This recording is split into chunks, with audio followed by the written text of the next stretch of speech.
sticking on that, we do have an audience question.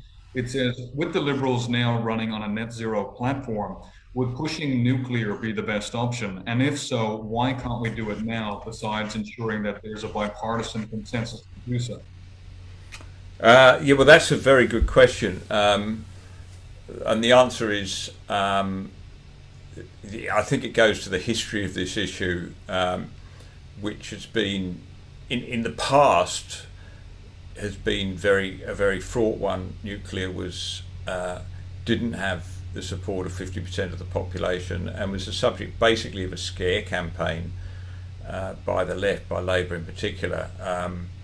I traced this in a column I wrote recently. They really just, every opportunity they had to be grown up about it, they'd choose to do a scare campaign. And let's face it, in the past it was very easy to scare people about nuclear because we had a nuclear weapons standoff, we had things like Chernobyl happening and so forth. So it was easy to create that campaign. And the last government Howard had a half an attempt at going to the 2007 election with a sort of open mind about nuclear. And Albanese, interestingly, was in the I think he was the energy spokesman for Labour under Kevin Rudd in 2007. He ran a deliberate, cynical attempt to sabotage nuclear because he's asking, do you want this in your electorate?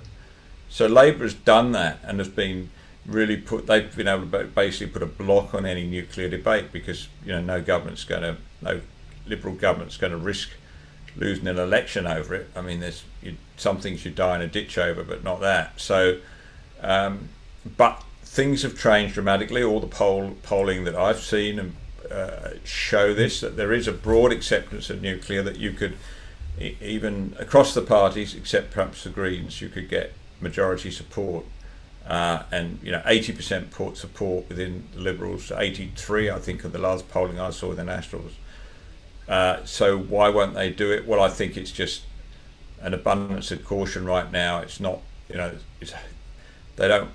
The federal government is not interested in picking, fights that it doesn't have to fight right now, and I don't think it has to fight this one right now. The crucial thing is they've made a decision on nuclear submarines, so that means that we will be already from now be increasing our nuclear expertise and capability, which is one of the big hurdles to getting it. It's actually having people studying at universities and understanding how it works and understanding the safety requirements and so forth. That's happening, or will be happening, pretty quickly because of the nuclear submarine commitment. So we can come back and revisit this in calmer waters, but and it is also the cost factor. I mean, like all these things, in the end, it's yes, we can do it, but what will the cost be? I mean, I happen to think that the new fourth generation small scale reactors will be very effective and cheap in our situation because they save on a lot of transmission costs and various things. So, but that's got to be worked through. So I'm happy to say that's a debate that we'll put off until after the next election.